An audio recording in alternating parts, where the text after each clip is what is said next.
So hi everyone, thanks for joining us on time. For folks who are not part of NORA, thank you for coming and joining us.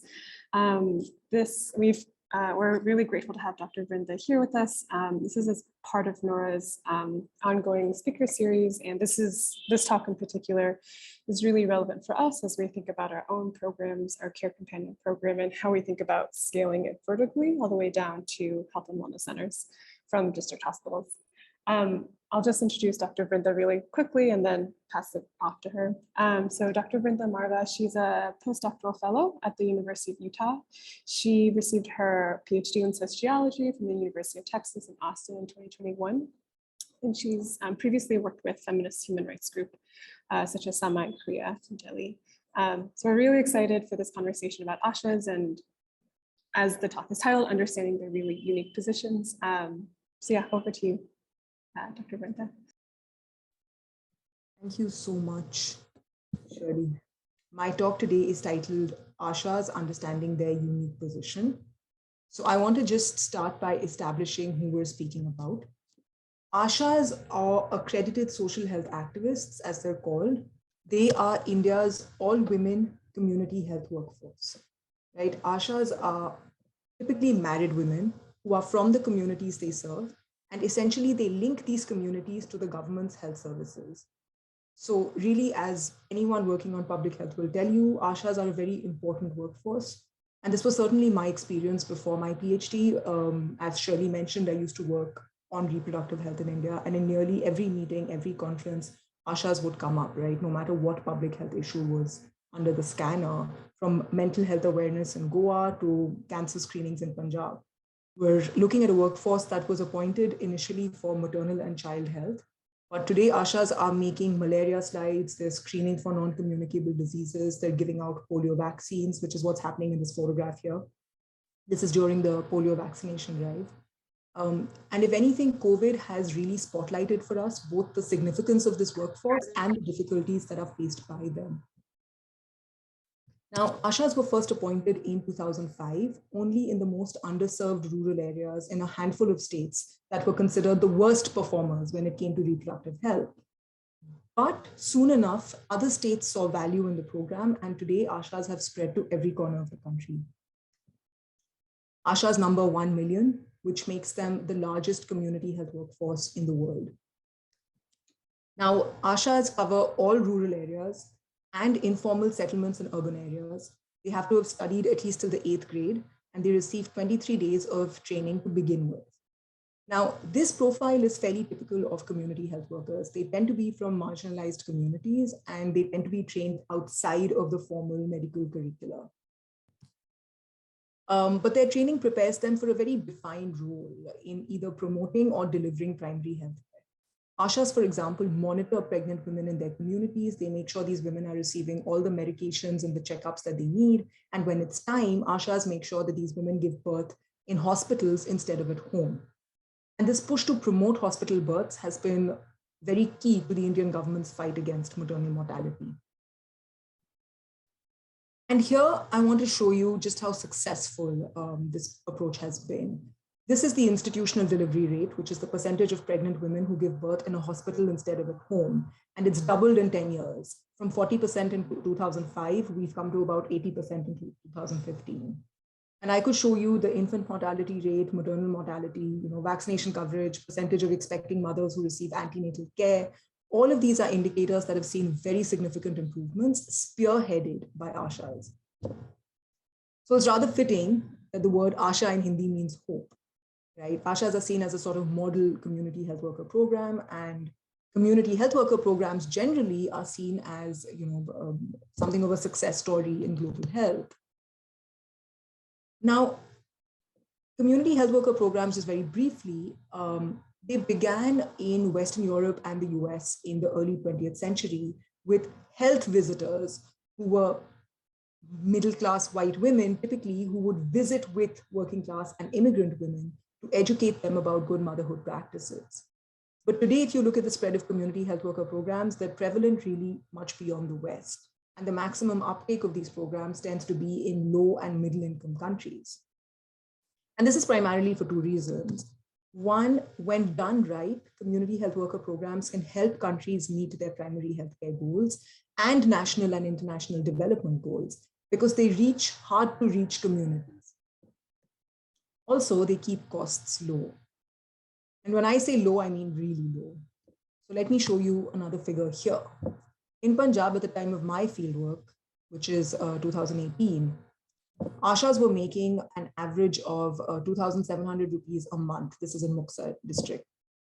During the same time, dihari, which is the daily wage rate for unskilled labor, dihari in either agriculture or construction was around 300 rupees a day. So that's 9,000 rupees a month. Ashas, that's more than triple what Ashas were being paid. Now, Ashas are paid so little because the Indian state has categorized them not as workers, but as paid volunteers. Ashas are not government employees. They're not even contractual employees. So they don't get salaries and the government has no labor obligations towards them. They are volunteers, but they are paid through incentives, and incentives exist for a set of tasks from this official list. Now, these figures are different today. When I was in the field, there's a base incentive that Ashas earn that had been raised to about 1,500 a month. And a base incentive is something they're paid against very basic tasks like maintaining household registers or attending a health center meeting, etc. So all the other incentives that they earn are usually above this base amount. And right before the recently concluded election in Punjab, the base incentive was raised to 2,500. These days, they're also getting a 2,500 COVID incentive. Now, all of these raises have come after a lot of struggle by ASHA unions. They were not just handed by governments on a platter. And even with these increases, we have to remember that ASHAs remain very low wage health workers. Their income is very low, not just for their skill level, but it's much lower than minimum wage. So before I sort of really zoom into the specifics of my research, I want to take a moment to zoom out, to understand ASHAs in the context of larger trends in gender, work, and health. This is a photograph of ASHAs marching in a protest. Now, ASHAs are a subset of the global paid care workforce. Now, what is care work? Care work occupations are, broadly speaking, those in which workers provide a service that builds the human capabilities of the recipient. Human capabilities can be emotional, physical, mental, etc. So care work occupations typically include teaching, nursing, cooking, cleaning, all of this. And by a 2018 ILO estimate, the global paid care workforce is around 381 million. As populations age, as more and more women enter the labor force, and as public health demands increase, like they have with COVID, we can expect the number and the significance of the paid care workforce to rise. What's important to note about this workforce is that overwhelmingly they are women. This is true of unpaid care work in the home, but it's also true of paid care occupations. This is because care is gendered and devalued work. Scholars argue that care is a social expectation of all women. Care is considered something women do naturally and without boundaries in their homes and communities, which is one reason why care comes with a wage penalty. Care is not regarded as high-skill work that's worthy of decent wages and working conditions. In the global South, scholars have identified a trend that they call the feminization of obligation. Now, what is this trend? In many countries of the global South, women are being recruited in large numbers to run public social services development programs like ASHAs with health. But because these roles are categorized as voluntary or community roles, the women who are in them are not counted as a part of their country's labor force. Now, if you're not technically a worker, it means you can be massively underpaid and it would all be legal. And the evidence from India, in fact, shows that the Indian government's own programs in nutrition, health, and education rely so heavily on underpaid women workers that they are intensifying occupational gender segregation and they are worsening the gender pay gap. Padmini Swaminathan calls this the formal creation of informality, right? Because the state is doing this. Now, at the same time, these programs also exclude men from health responsibilities, right? Women and only women are being made responsible for the health of families and communities. Men's role in health is ignored. So for example, most community health worker programs are all women by design. In fact, I remember when I was starting my research, my professor said to me that you should add a comparison group, with ASHAs of male volunteers in the health system. But there is none. There is no all-male workforce of volunteers in the Indian health system. So just think about that for a minute. Only women would do, right, for a program like this, like the ASHA program. This is now kind of zooming into my research design. I conducted an ethnography for 12 months in Muxar district in Punjab in 2018-19. Punjab, you can see in relation to India here, and I've enlarged the map of Punjab. So you can see Muxar, which I've highlighted in red. This is the district where I did my field work. Punjab is something of an extreme case, right? Because it's a prosperous agricultural state in India. It has the lowest poverty rates. It has low fertility. It has more caste mobility compared to other states in India. This is why Punjab tends to be neglected in the public health literature. But as a sociologist, an extreme or a privileged case has a lot of potential because it can show social processes in very sharp relief. And I decided to study Punjab, also apart from all of these reasons, because I had done research in Punjab previously. My father is Punjabi, and I was somewhat familiar with the state, with the language. So I got permission from the Ministry of Health and Family Welfare in Punjab. I picked Muxar district because it's in the Malwa sub-region. It's considered a more backward district. It's more remote. It's closer to the border. And it has a very high percentage of scheduled castes, SCs in the population, nearly 43%, which is high. I mean, the average in India is about 16%. Punjab is very high at about 29%. And Muxar is even higher at 43%. Just a couple of lines about my method. An ethnography is essentially a qualitative research method in which the researcher really embeds themselves in their field for the long durée. So for several months, sometimes even for several years. And it's often called a sort of deep hanging out. And the logic is that eventually enough people drop their guard so you can get a very granular and processual view of how people go about their everyday lives and what people do, not just what people say. So when I got to Muxar district, I really spent the first couple of months just following ASHAs around 2 blocks, an urban block and a rural block. And based on what I learned by doing this, I planned my interview questionnaire and my interview sample. From a list of all ASHAs in the district, I sampled 60 ASHAs to interview. I interviewed equal numbers of rural, urban, and Dalit and dominant caste ASHAs, so about 30 each. I compensated all of the ASHA interviewees a standard amount, and these interviews lasted anywhere between 30 minutes and 1 hour, 30 minutes. I asked about work history, how they came into this role, the details of their work, barriers to their work, how they overcome these barriers, and really their view of the ASHA program. Towards the end of my fieldwork, I also interviewed 20 ASHA program experts. These were officials and activists who were working with the ASHA program at the district level, state level, and national level. The point of these interviews really was to map how, there's convergence or divergence between ASHAs and sort of ASHA experts in their view of the program. Now, what was my research question? My research question was really, how do ASHAs experience their role? Now, ASHAs are positioned in the middle, right, as links between the community on the one hand and the health system on the other. So what I was doing was mostly following ASHAs as they interacted on both of these ends, right? So in the community, when they're going house to house, conducting antenatal visits, postnatal visits, or any kind of home visit, when they are holding vaccination drives, even when they're holding their own union meetings, things like that. And on the health system end, I was following ASHAs when they were attending trainings, meetings in the health department, making their payments, accompanying patients to hospitals, for patient servicing, things like that.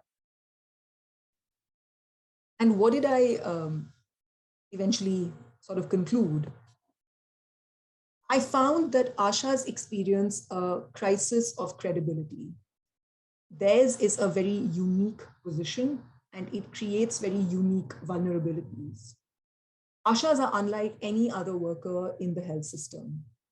And I will show today in my presentation how this happens on the health system end, how this happens on the community end, and how this makes them easy scapegoats for systemic problems.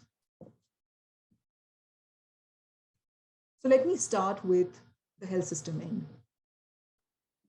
And let me start by taking you to a hot September day in 2018, to a monthly meeting of ANMs, auxiliary nurse midwives. These are nurses who supervise ASHAs. This meeting of ANMs was taking place in the community health center of the rural block where I was doing field work. ASHAs were not present. They have a monthly meeting that's held separately in this block. So I'm going to read from my field notes for this day. The gap in JSY payments is a key issue in this meeting. JSY, or Janani Suraksha Yojana, Mother Protection Scheme, is the government's cash transfer program for mothers. The health center staff is concerned that while the district has seen a rise in mothers delivering in hospitals, all of these mothers are not receiving the JSY cash transfer that's due to them when they deliver in hospitals. This gap is a problem. Why should the number of JSY payments to mothers be low when the number of hospital births is high? It turns out mothers must have bank accounts and Aadhaar cards to receive their JSY payment. A lot of women who are eligible for JSY have the address of their natal homes on their Aadhaar cards, which they have to change to the address of their marital homes before they can be paid. The accountant Santosh is speaking. She has ideas about how the JSY gap should be fixed. Take down all patient details. If you leave any of the columns on the form empty, it becomes very difficult for us to make payments. Take things in writing from patients. If the patient says, I don't have an Aadhaar card or I don't want the payment, take it in writing. That way, at least we can explain the gap. Also, you tell the ASHAs, we will stop your JSY incentive if you don't close this gap. You tell them this for 1 month and then see the difference. Look, you are the department. You have to make it run. You have to get strict. Now, for me, this meeting really epitomizes the problematic character of the incentive payment format.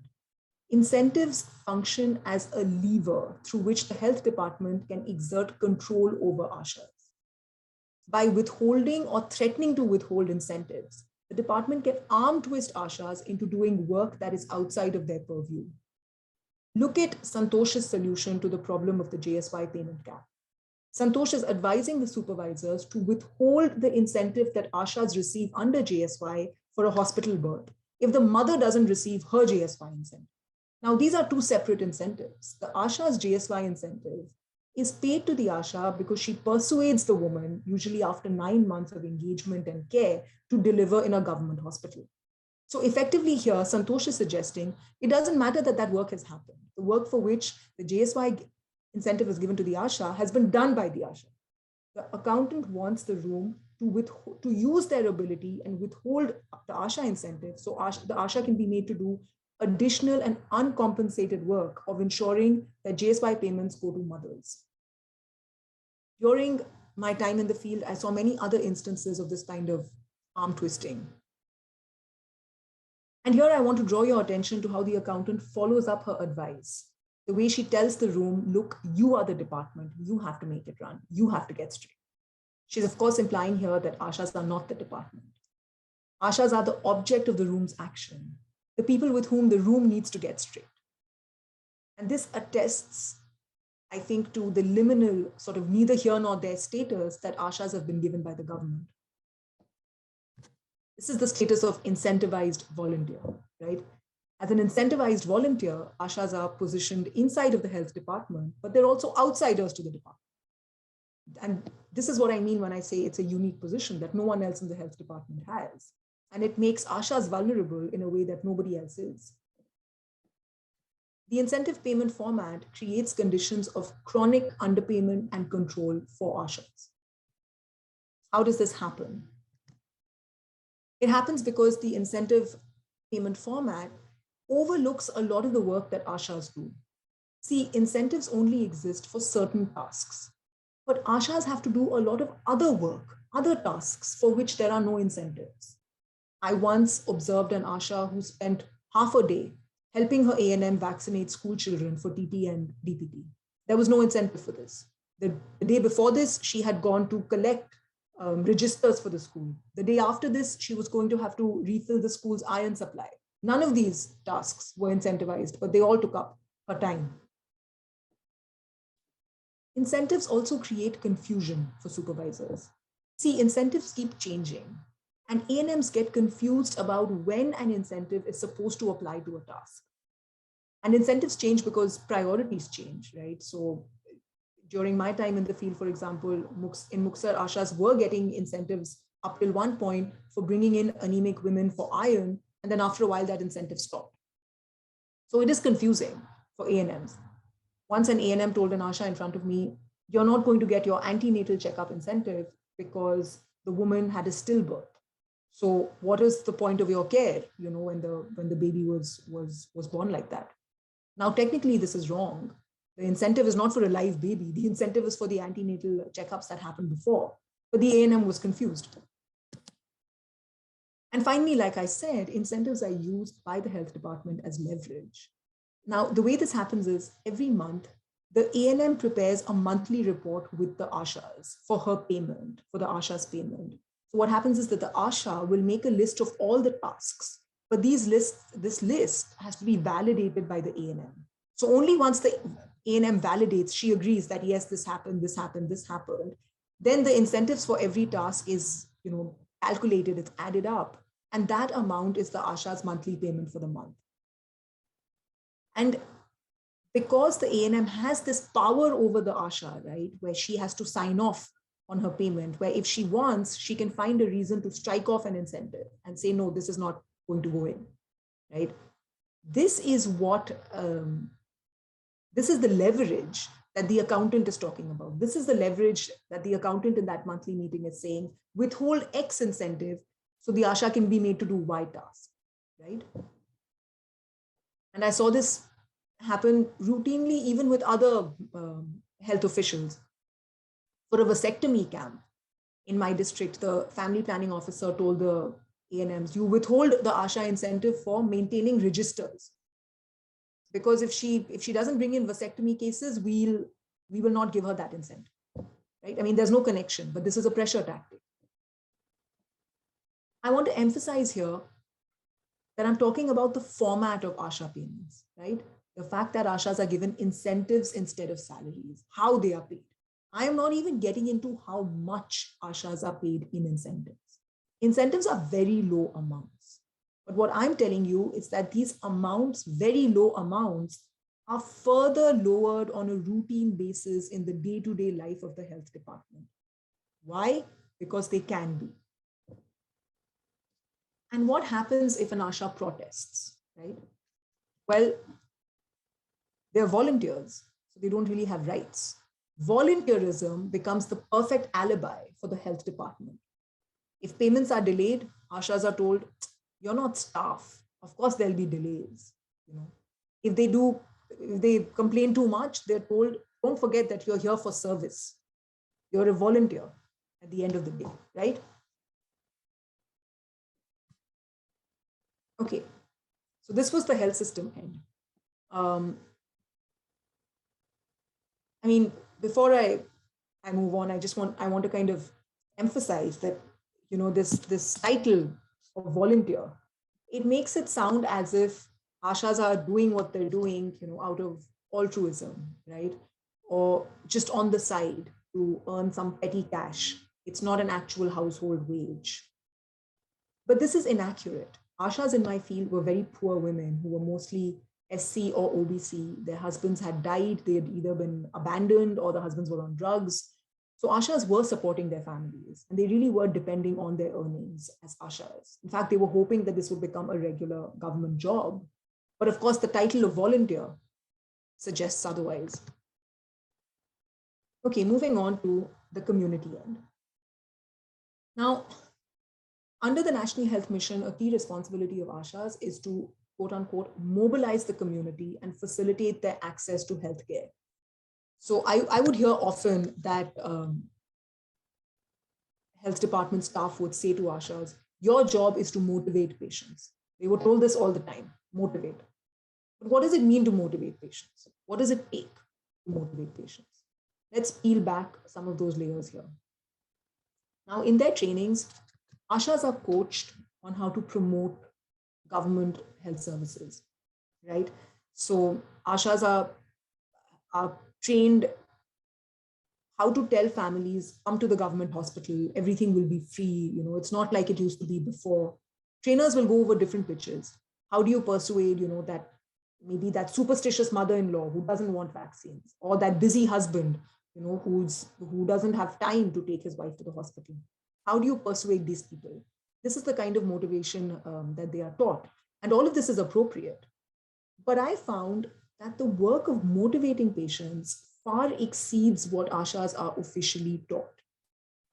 Motivation takes an incredible amount of relationship building. ASHAs have to make nice, they have to show care, they have to foster trust, to get people to listen to them, to get people, to get behind them. It takes a lot of time, it takes a lot of persistence. ASHAs have to often make repeated visits to people's homes. It takes emotion management. You have to tolerate a lot. People will be rude, dismissive, but ASHAs have to keep their cool. ASHAs have to put in a lot of extra effort. So, for example, ASHAs will collect and home deliver a patient's reports to save that patient time, so that patient doesn't have to wait around in the hospital, right? This is not something that the ASHA is getting paid for. This is extra work that she's doing on top of everything else, just so she can retain her patients. Also, it takes money. ASHAs very often end up paying out of pocket. So if a poor patient can't pay their rickshaw fare, the ASHA will step in. Or a patient has been waiting in the hospital for too long, the gynecologist is delayed, maybe the ASHA will go and buy a cup of chai, And I want to say that, the reason ASHAs do this is because you really cannot have service uptake without this kind of relationship building. You have to understand, poor communities do not simply avail of government services because they are there. Actually, poor communities, they will prefer not to wait. They will prefer not to be humiliated. They'll prefer to go to the private sector and seek healthcare there. So I think very often we think it's automatic. If there is a free service, it's in your interest, of course you take it.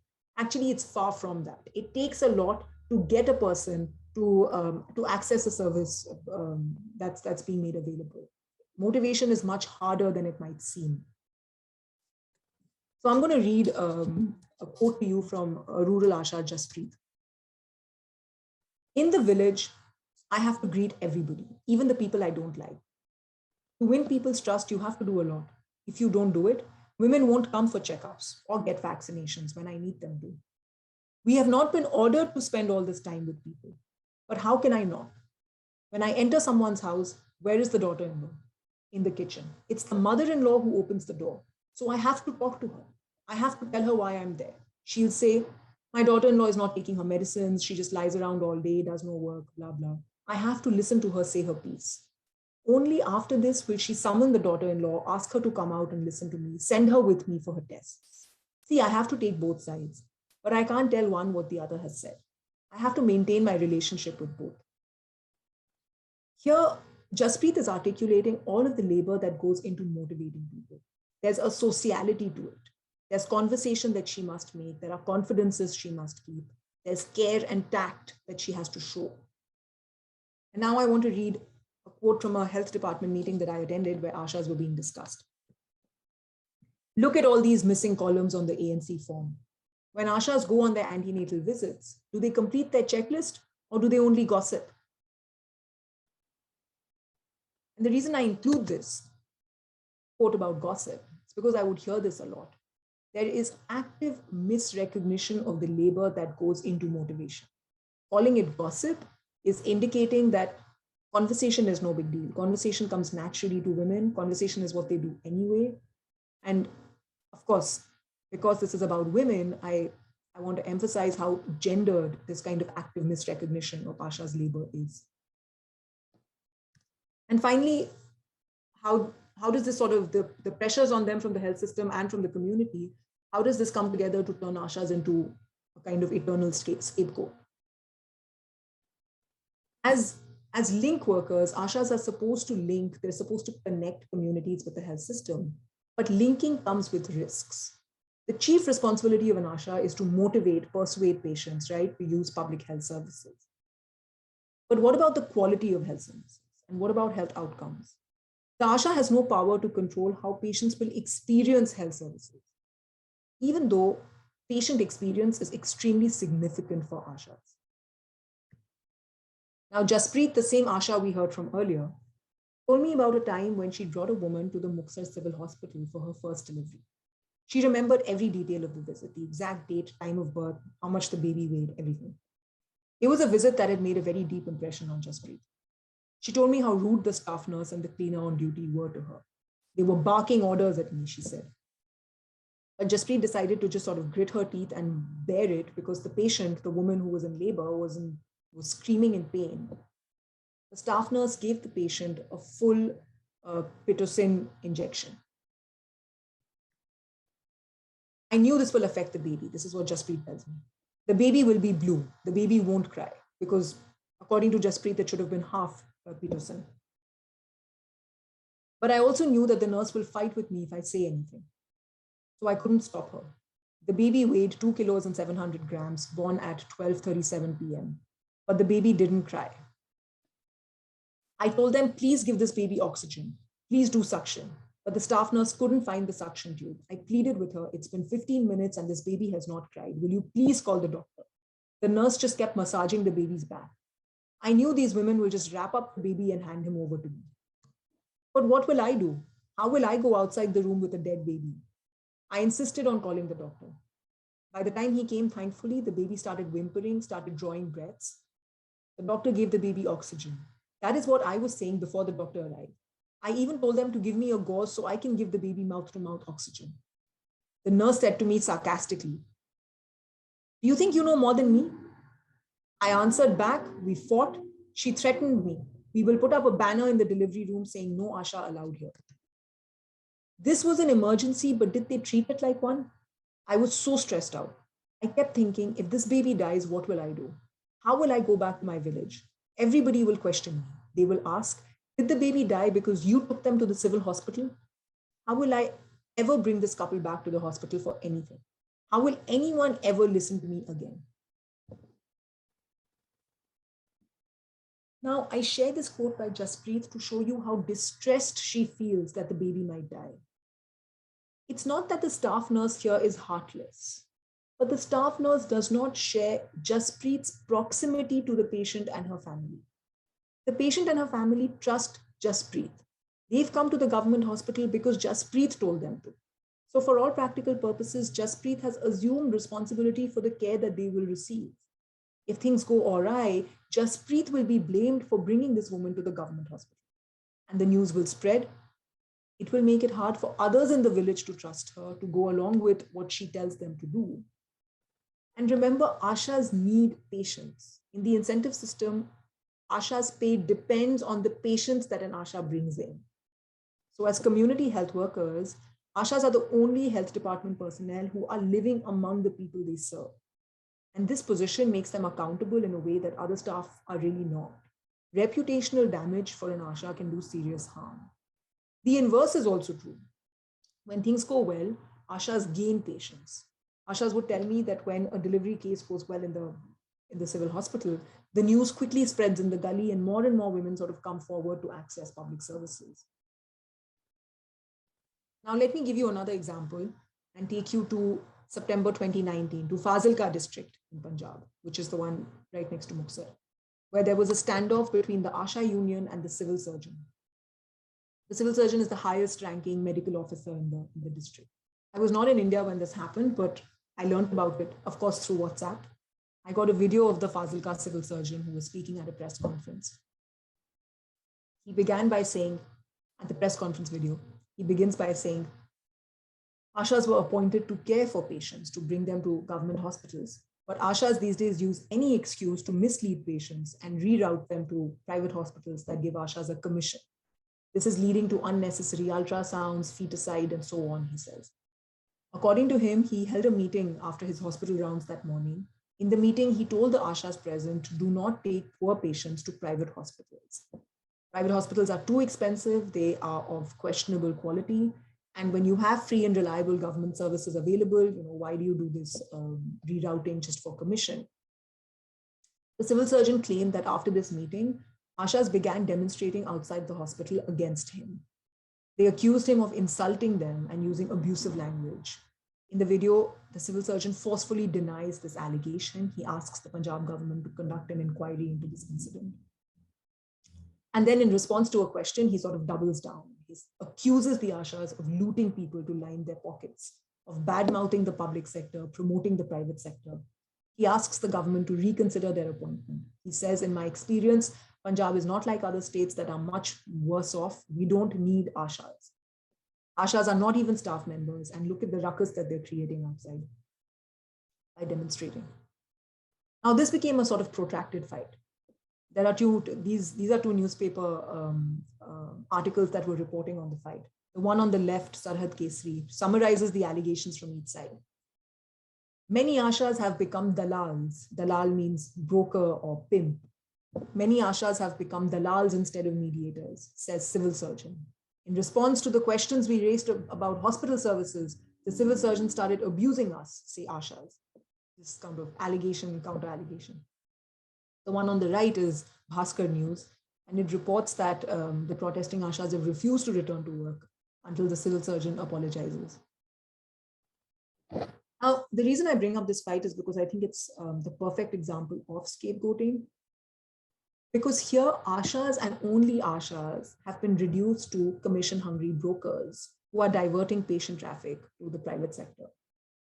This is a very narrow and misleading view of an entire ecology of health services within which Ashas work. I want to make 2 quick points here. One, that Ashas are taking patients to private hospitals and earning commissions, it's not necessarily predatory. Of course, when Ashas do that, they are looking to make some extra money on the side. But they usually take patients who would rather spend money in a private hospital than spend time in a public hospital. And Ashas do try to balance their own interest with the interests of their patients. Listen to what Navdeep has to say about this. Navdeep is a rural Asha. An Asha can get a patient a better deal. She can speak to the doctor to reduce the price. If the patient goes on their own, the doctor will charge whatever they please. But if the patient goes with the Asha, the doctor knows the Asha will be back with more patients. He knows if he charges too much, the Asha can just take the patient elsewhere. See, the Asha knows many hospitals, but the patient does not. Without the Asha, the patient is trapped. So doctors charge more reasonably when the patient goes with an Asha. So here Navdeep is taking obviously a more generous view of the practice, and she's sort of saying that, this is really Ashas acting as a sort of guide. The second thing I want to say is, in India, the public and the private sector in healthcare are deeply entangled. Let me give you this example from my field. There was a district level officer who was supervising Ashas, who was supervising one part of their work, who was married to somebody who was running a private hospital. Now, this officer would routinely interact with Ashas. She knew them well, she knew their training schedule, and she missed no opportunity to tell Ashas to bring patients to her spouse's hospital. She even gave out Diwali gifts on behalf of the family hospital. In 2018, the family hospital was charging 600 rupees for an ultrasound, of which 200 would go to the Asha. At this time, the civil hospital did not even have a radiologist on staff. So Ashas had to take pregnant women to private scanning centers for ultrasounds. And it was up to them which private scanning center to pick, the one that's charging 500 or 600 or 550, whatever. And they're all giving commissions to Ashas. Of course, this officer's family hospital was a popular choice because of all the pressure that she would put. Now, what would you call this arrangement? Should we call it a public-private partnership? Well, the reason I bring this up is because, yes, ASHAs are partaking of a system, but the system is not of their making. They are really the lowest in the pecking order. There is private sector capture of the public health system at many levels and in many ways. And this is not good news. Private hospitals increase out-of-pocket expenditure for the poor. They push the poor into debt. But there is more to it than money. Private hospitals in India also have worse outcomes. Look at this slide, for example. This is the cesarean section rate, which has been going down in public hospitals and it's been going up in private hospitals. In 2015, the C-section rate in public hospitals was 11%, and in private hospitals was 4 times higher at 41%. C-sections increase the risk of maternal mortality, especially in a country like India where most people are poor and anemic. And this is what research is finding now. Maternal and neonatal mortality is higher in private hospitals compared to public hospitals. This is not a difference that can be explained by more complicated caseloads alone. It points to serious gaps in the quality of care in the private sector, gaps that result from a lack of regulation. So I am in no way condoning that patient traffic is being diverted to the private sector. But I have never seen a civil surgeon or anyone else in the health system call out doctors, nurses, other staff members for doing this. I've only seen ASHAs get made scapegoats. So I'm going to end here and just sort of conclude by quickly sort of reminding you that my purpose in today's talk was to really show how ASHAs have been given this very unique position in the health system and in the community. And this position puts all kinds of pressures on ASHAs. And the way I see it, it creates a crisis of credibility for them and makes them very easy scapegoats for problems that are systemic and not individual at all. So I will conclude here. Thank you very much. And I'll take questions. Thanks so much, Vrinda. Yeah, if folks have questions, please feel free to put them in the chat. You are also very much welcome to come off mute and ask as well. I can start off with a question, which is a bit self-centered in the sense that I'm sort of asking for Nora. Oftentimes when NGOs are sort of get involved or involve themselves in working with like state governments or state health systems or government health systems, there's always this sort of question about working with ASHAs as well. And I'm wondering if you have any recommendations for how NGOs should think about working with ASHAs. I think sometimes an easy recommendation is like, oh, let's just get the ASHA to do this. Let's just get them to, do whatever we need them to do because of the access that you've talked about so deeply. But of course, that's not such a good idea given also the challenges that you've outlined. So I'm wondering if you have any thoughts that you can share with NGOs who work either very closely or in proximate closeness with ASHA workers. Thanks, Shirley, for starting us off with that question. I can completely understand the impulse, right? Because they do have a very unique access. That is the reason why they're sought after in the way that they are. That's the reason we've seen them sort of serve as a frontline with COVID management as well. But honestly, I would talk to the ASHAs where you are working, before coming up with any sort of plan. I hesitate to say, do it like this or do it like that. The only thing I can tell you from my research is I can emphasize for you how overburdened and how underpaid ASHAs are. And everybody thinks that they can kind of pile onto the ASHA, right, because of her access. And when it goes right, it's great. Like I told you, when it goes right, it's a success story in global health. But it doesn't always go right, and it becomes very easy to scapegoat them when it doesn't go right. I've been in so many meetings where there are TB patient groups who complain that the ASHA is not coming to give dots, blah blah. It becomes very, very easy to kind of go from let's use her, to like let's blame her. So really, I would suggest a kind of needs assessment or a kind of focus group, like what do ASHAs whatever you have framed as the problem, I think in the case of Noura Health, involving families in care, whatever you framed as the problem, whatever you framed as, sort of possible solutions, I would really suggest a kind of conversation where you can ask, what would be the most helpful? Is this the most helpful if we tack it to, a refresher training that's already happening? So they don't have to come kind of specially and, sit around for 5 days. Whatever the schedule is in that district, whenever that district is doing refreshers, for older ASHAs, you can tack on, maybe your people can go and do like a 1 hour, 2 hour kind of session in the middle of that. There would be ways, I think, to include them that could be useful to the ASHAs who want to make use of it without feeling like too much of an extra burden. Obviously, you cannot pay them, as an NGO. That only the state can do. The state needs to own up to its responsibility in this case. But I would say that there are ways, and they'd really be the best people to tell you, right, how to do that. Thank you. Diksha, do you want to go with your question or comment? Sure, thanks. Firstly, thanks, Vrinda, for that very fascinating presentation. Really, like, it's a different perspective we usually don't look at when we talk about ASHAs. We're more looking at this just as a means to an end. I have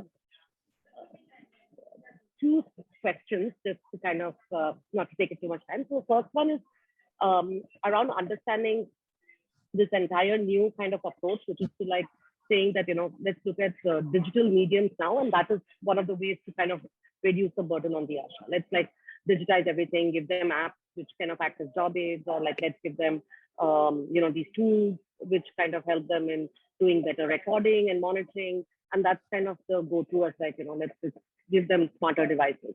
I'm wondering if there was any learning from your side in terms of how how pushing them to a more digital landscape, how does that affect their overall experience? And is there actually digital confidence around that? Or is that actually being seen as an additional burden for them? That's one question. And a second question, which is slightly different, is also around of based on your research, what did you see that ASHAs actually voiced as ways to kind of escape this kind of current vulnerabilities that they face? Is it that if we can increase incentives, or is it that we can, accurately, like if every step is correctly monetized, are they looking at this more as, getting rightly paid? Is that a way that they see escaping these vulnerabilities, or do they have other opinions on how to escape it? Thanks. Thank you so much, Diksha, for those questions. I appreciate you pointing out that the tendency in public health, and I mean, that's not, I'm not saying I'm not trying to blame anybody, but the tendency in public health is obviously to see a cadre of health workers as an instrument, right? But as an ethnographer, you're kind of trying to see their experiences sort of in a more inherent kind of way, right? You're trying to center them rather than always kind of see them as a means to an end. And I think that is beneficial. I do think ethnography has a lot to contribute to all kinds of policy evaluations.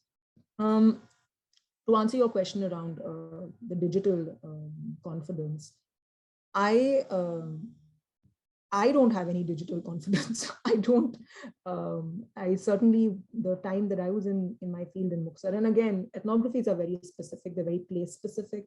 So I don't want to, generalize for everywhere that ASHAs are working.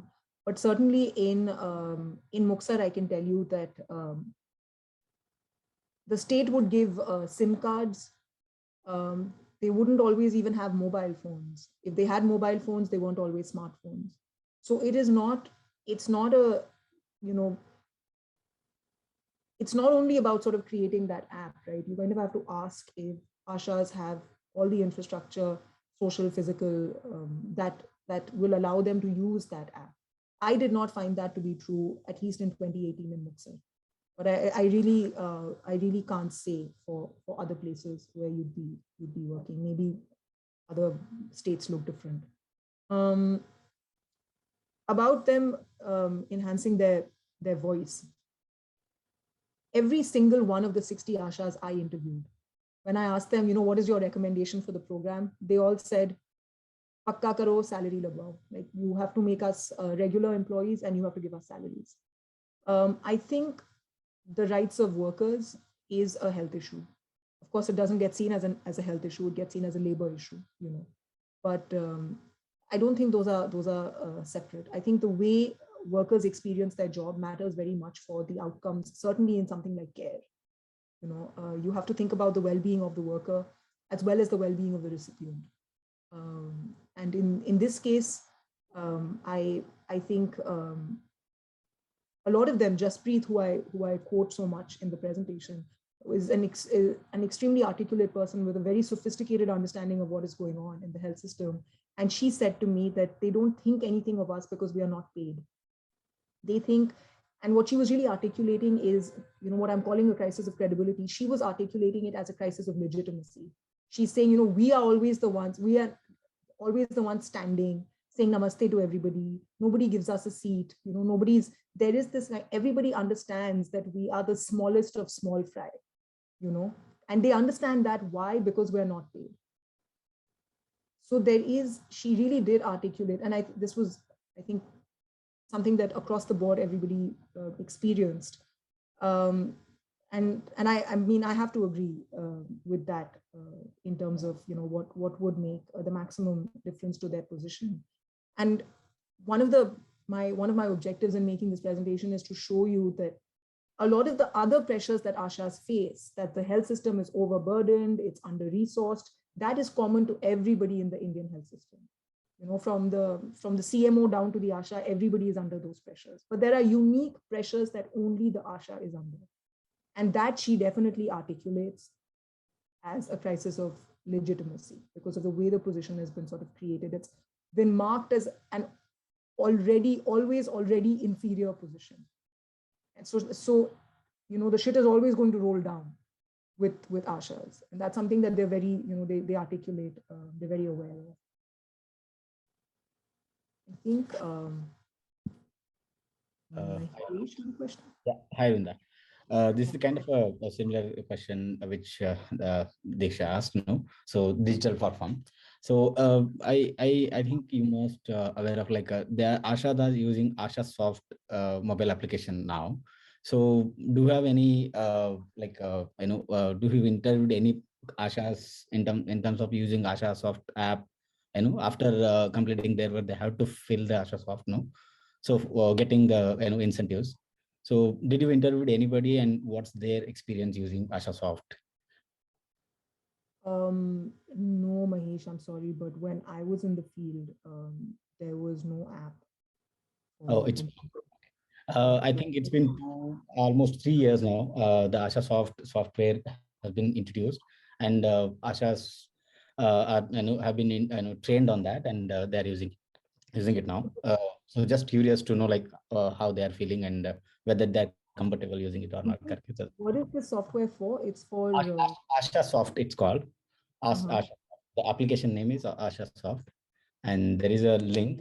They have to fill their works after completing their works, like ANC, PNC visits, TB dots completing, and etc. So everything. So this is one question. Thanks for that. And another question I have is, like, when ASHAs are introduced as a healthcare workers, they used to have only limited programs by the time when they started in early 2008, 7 and 8. So, but now they have 40 plus programs they have to perform. What is your experience while interviewing the ASHA workers? What their experience, what they're feeling like in terms of burden, are they're comfortable, or like what's their feelings like? Yeah, I think it's exactly, it kind of ties in with what Shirley led with, right? Because it was a truly kind of, I think it was a community health workforce with access that really no other workforce had. So even though it was created for maternal and child health, you kind of saw that these are the only people who are living in the community, who are regularly going house to house, who know the families, who know healthcare needs. So it became very easy to say, okay, malaria slides, give it to the ASHA. We need to find cases for mental health, give it to the ASHA. We need to do cancer screening, give it to the ASHA. We need to do dots. Like, everything was very easy to kind of say, let's involve the Asha because this is the person who has that kind of door-to-door connect, right? Yeah, exactly. I think it's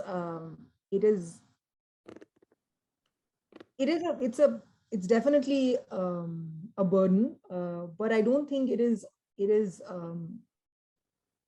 it's not a burden only because of the work that it entails. I think it's a burden because of how the position has been created vis-a-vis the work that it entails. It's a burden because they experience a lot of responsibility and they experience very little power. That is why it is a burden. It is for somebody who's going door to door to know the health needs of a community, to kind of conduct an NCD survey. They do household surveys, household registers anyway. It's not necessarily the work itself. It's the fact that that work has to be commensurable with a certain status as a worker, and that is not there, right? So I do think that the burden is definitely experienced, but it's also in some ways it's not a burden that they've kind of it's not as if they have silently kind of borne it without protesting it or without doing anything to change it. I mean, I'm sure you know about Asha unions and how kind of active they are, and how much they protest. So I think they've done a lot to change things. Yeah, thanks for that, Vrinda. And also, just in as I seen Asha's law, so they're also being used by the WCD department, Women and Child Department, Panchayat Raj Department for the and census, doing census and etc. So for the various departments, like even the Tahsildar of talukas, they're also using the Ashas to do the surveys. Yeah. That's even I had something. And another point I just wanted to mention here is, like, earlier there were in, I think, mid 2017 or 18 something, like or before that, I don't know exactly. There was a question raised by the public or someone else, like a few of the people, that what rights Ashas have to do the home visits, do the, distribute the tablets and bring them to the clinics. Karke. So there was a question raised, and then the department decided to certify the Ashas under the NIOS. Yeah. So do you have any experience of, like, after they certifying Ashas, like whether they become really good in giving services or something, etc.? Like, I think this certification, this is a very interesting question, Mahesh, and I'll try and very quickly tell you why. Because this was going on when I was in the field. This news had come that there's going to be a certification. The certification is going to require an exam, right? And whoever passes that exam is going to have the certification, so that the government can say, yes, they are qualified to do what they're doing, right? This news had come through. But I just want to remind you that when this cadre was set up, when Ashas was set up, this requirement that in rural areas, in urban areas it was later made 10th pass, but it started with being 8th pass in rural areas. To be 8th pass in rural India very often means that you are illiterate. You don't even know how to necessarily read and write. On top of that, for very hard to reach communities, remember Ashas were appointed for hard to reach communities. For very hard to reach communities, very often they had to relax this 8th pass requirement because they couldn't find anybody with that qualification who was willing to do this job. When I was in my field, the news of the accreditation actually created a lot of fear in Ashas. Because, here was a cadre, you had imagined them in only one way. You had imagined them for maternal and child visits. So you had this very kind of low education requirement, it was supposed to be only this much, the job. And you recruited people according to that this much job, right? And according to the realities of their community. Later, the job kind of grew and grew. And Ashas were balancing up to 3 registers, that they had to do a lot of writing work by the time I was in the field. But it was always a struggle for them. They were sometimes enlisting their children. Sometimes they were enlisting the other Asha in the village who was younger and more educated. They had come up with all kinds of, jugaad, like all kinds of informal ways to really to manage all the writing requirements of their job. But they were doing it. And now with the accreditation, they were very concerned that those amongst them who had these informal arrangements would just be kicked out, And to me, that spoke really, that spoke to the extreme insecurity, the extreme precarity of their role. Here was this kind of attempt to formalize them, but because everything had started so kind of upside down, even an attempt to formalize them and to, maybe to strengthen their position was being experienced as maybe they're going to kick us out, only retain half the workforce. It was just, yeah, I don't think it's, I think it can, if it happens, it should really happen with, and it is happening in a way that is sensitive to how the workforce was created. Yeah. My last question to you is like, sorry for the. So as you mentioned, I think they are getting incentive from the central department, and state-wise they have a fixed salary for now. So do you think like the incentive model is good, or fixed model for is good for ASHAs? What is your experience?